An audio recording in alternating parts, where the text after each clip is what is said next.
Hi chums, I think we're recording now.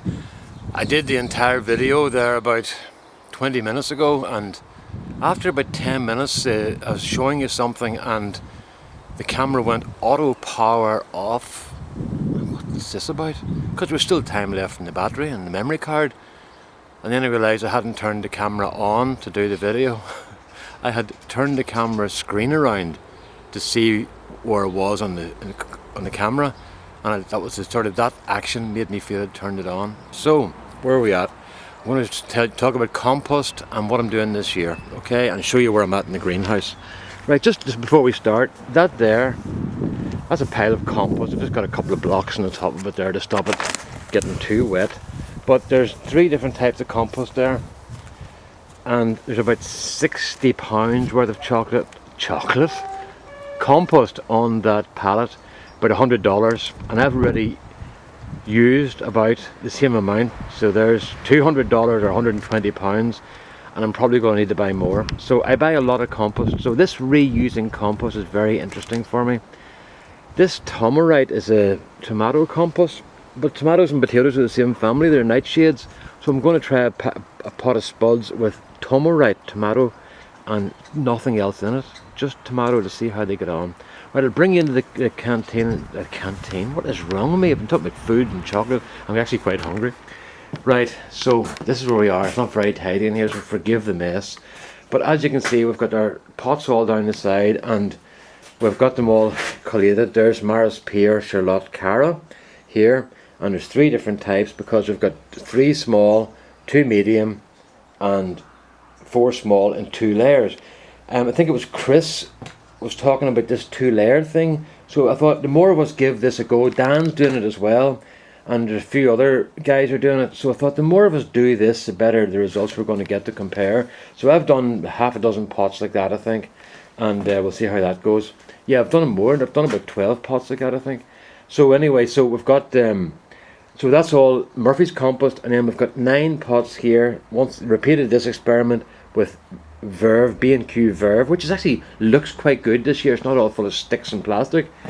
And this one here is Levingston's, which is the compost I like best. It's a very good compost, and it's the same experiment repeated again. So we're going to get loads and loads of results, hopefully. And then we're back over here again, and we've got the the potatoes going again. Now from about here up, from here up to here is all my own potatoes. This year, when I was opening up in the potato reveals, I'll talk about that in a minute, okay? So just finish this. So as I say, these are all the different things, and these, as you can see, there's the 3 different methods I'm using. There's the buckets, which I'm using now, the bags that I used to use. These bags was John O'Connell. What happened to John O'Connell?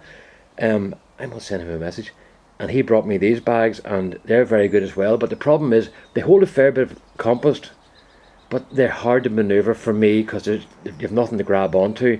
These hold too much compost and they're very heavy. These just are, this is the Goldilocks one here, you know, it's just right. Not too much, not too little, and just about right. But the way I started off with the potatoes was this. Just the compost bag rolled down, and you can see it's rolled down the same height as the pots and everything, and it does a really good job.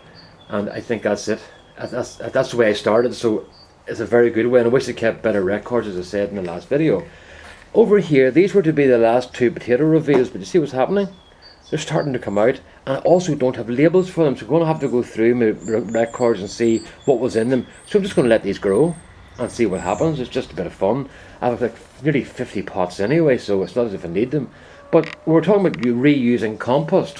Well, all the compost trays you see here and everything in them has been done with reused compost. And these are the leeks, or not the leeks, the onions. And this is the way Dan and Chris and Ian have shown me how to do it. And a few other people as well, but these are the first ones I saw. And look, they look really healthy. That's old compost. These are the, those are the Zebrune shallots, and they're doing well in the old compost. There's the elephant leeks, and they're doing well. These are just in dino kale and stuff. They're just in, so not much happening. But I'll show you what way I'm going to record the. Well, basically, those are lupins from last year, and I'll be going to the garden soon.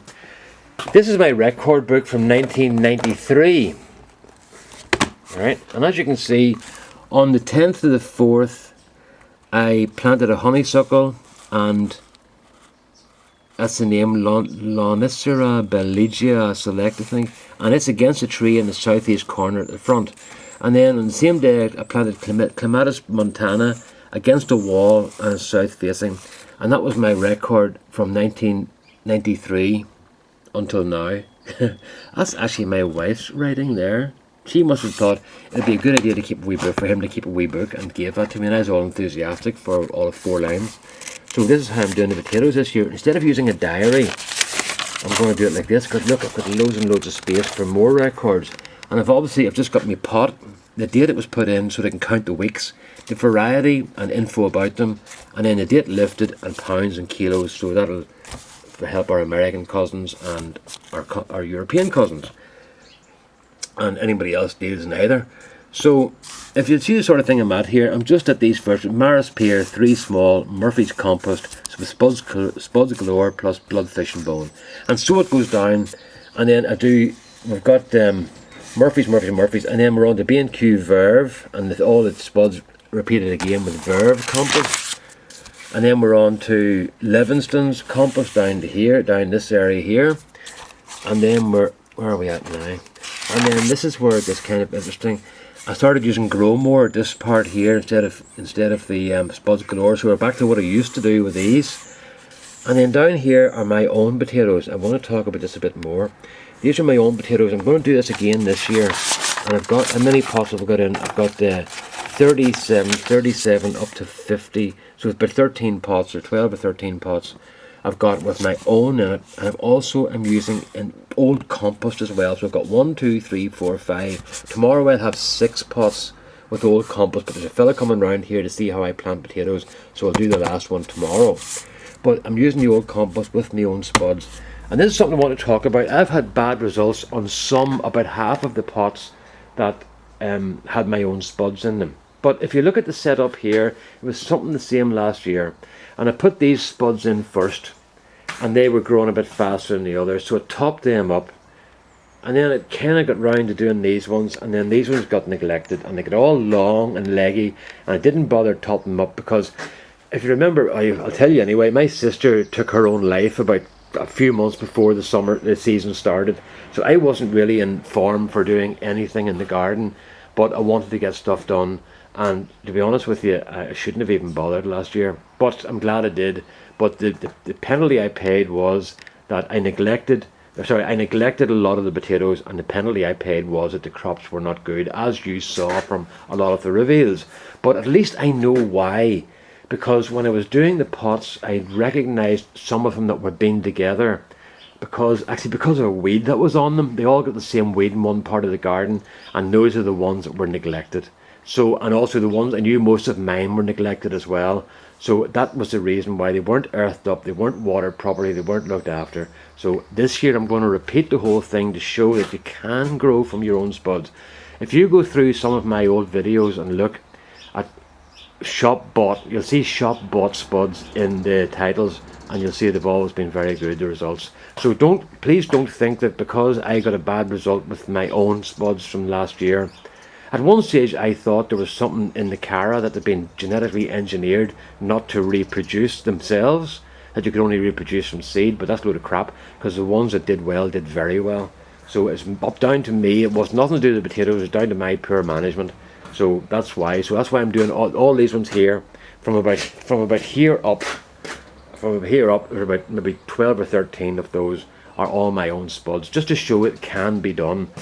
If it fails, it fails, and maybe it wasn't my fault last year, but considering the state I was in at that time, I'm saying that it was my fault.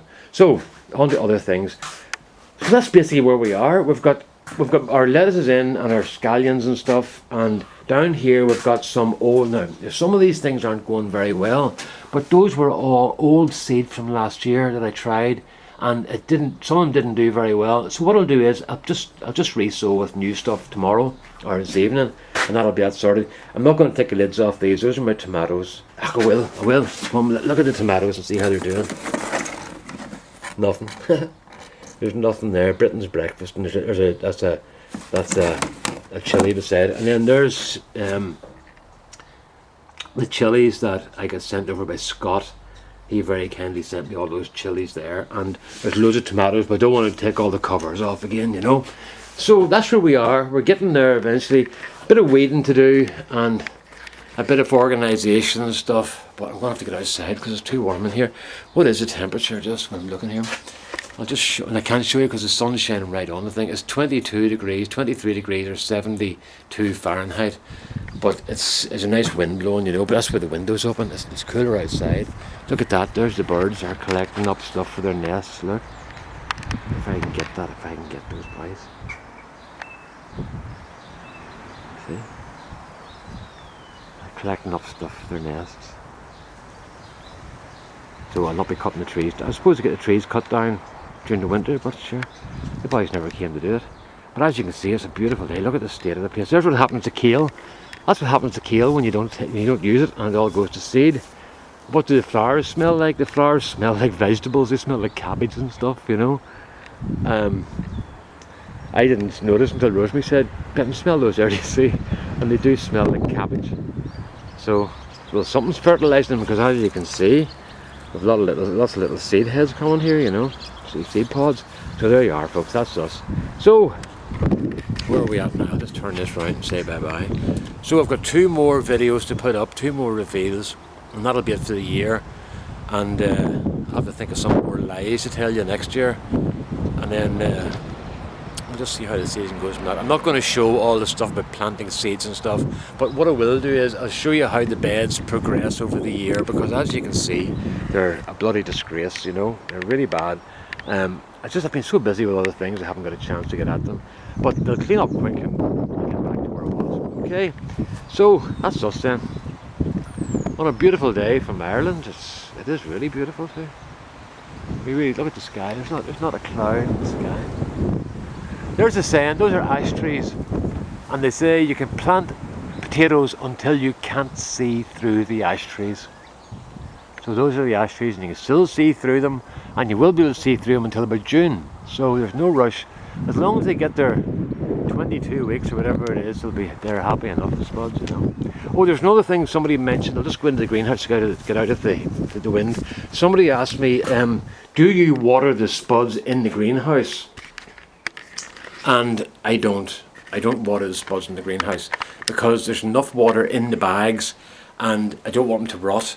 So whatever's in the bags stays in the bags. I cover them up so the water doesn't get out, so they are still always moist. But I don't know if potatoes can grow if they don't have the flower, or not the flowers, the stems and leaves to photosynthesize. I don't know if they can absorb water. There's another plant that I was sent, Oca Ora. I'll be doing it tomorrow. It's a little South American potato type thing, and it grows until the frost comes, and then the haulms or the stems die quickly overnight. But they then expand for the next 2 weeks, and they get really big, or not really big, but they multiply their size quite by a factor of whatever, 10 or something, you know. I don't know what it is. It's a huge factor for a little thing like that. And that all happens after they've had the frost. They start sucking in water and getting bigger then. So I don't know how the potatoes work like that, you know, if they would do the same thing. But they don't seem to get any bigger. The ones that I lift out in the February are not much bigger than the ones I lift out in around about November, you know. So there you are. That's too long now. Okay, all the best now. Bye bye.